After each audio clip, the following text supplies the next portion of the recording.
For decades, the process has been the same. Pick one candidate, fill in the bubble, and cast your ballot. The winner is determined by a simple majority. It's called a plurality voting system, and it's been in the U.S. since the country was conceived. But is it time for that election process to evolve? Across Colorado, ranked choice voting is gaining traction.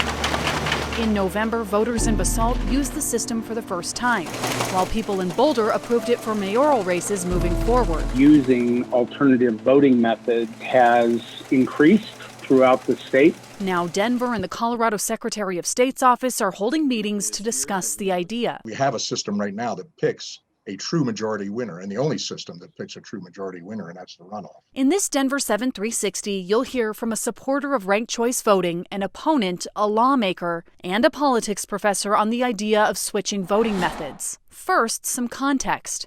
Ranked choice voting is a system where people choose their top candidates and order them by preference. Their first choice is number 1, their second choice is number 2, and so on. When ballots are counted, if no one has more than 50% of the vote, an instant runoff is triggered. Candidates with the fewest first-place votes are eliminated, and the ballot's second choices are tallied. If there's no clear winner there, the process repeats itself until there is. Australia has been using this system for more than 100 years. Grand Junction was the first city in the U.S. to use this idea back in 1909. Denver even used a version of it for decades, but voters did away with it in 1935 after a particularly contentious election. Now, 86 years later, the idea is being revisited.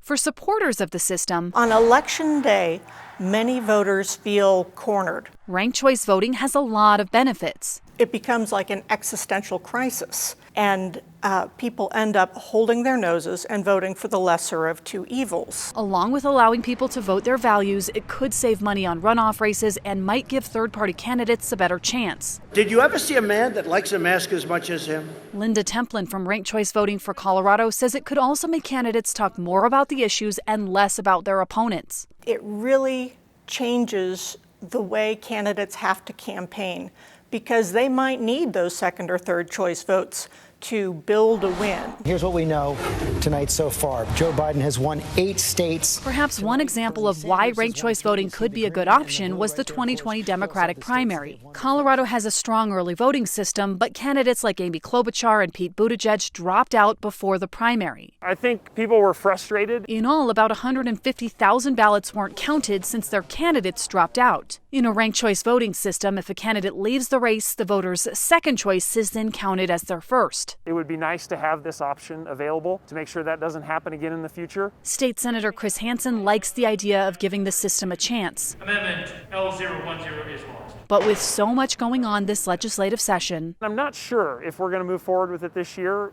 We obviously have a lot of higher priorities with COVID response and recovery. It is a very non-transparent, very difficult way of conducting an election. That's Marilyn Marks, current executive director of the Coalition for Good Governance, and in 2009, I ran for the mayor of Aspen, Colorado, a former candidate in Aspen's only ranked choice voting election. Along with software issues that were discovered just hours before the election, even more problems were discovered after. The citizens were so dissatisfied with the way that it operated that after the first election, which was the election where I ran and lost, they voted never to have it again.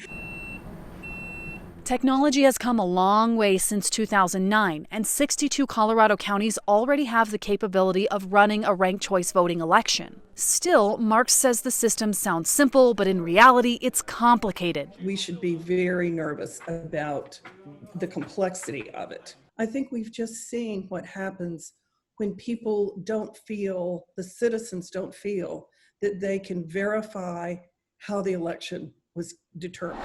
People are going to behave in bad faith about election integrity. They'll do it under plurality voting. They'll do it under ranked choice voting. CSU politics professor Matthew Hitt says one of the big challenges with the system will be educating voters about how it works. There'd be a learning curve that would come with it. There's also a cost to change the system. And he's not sure ranked choice voting will make a big difference. With the idea that you would have radically different candidates winning elections under ranked choice voting, he's probably asking too much. So while he believes the idea has potential, for Hitt, the biggest question that comes to mind is, what do we think we're going to get out of it, realistically, that we don't already have? And is it worth the cost, the confusion, the inevitable controversies and litigation that are going to come with it? Colorado has long been at the forefront of voting reform, from election security to mail-in ballots. Across the state, ranked choice voting is gaining momentum. The question now is whether this is the right change at the right time. Megan Lopez, Denver 7.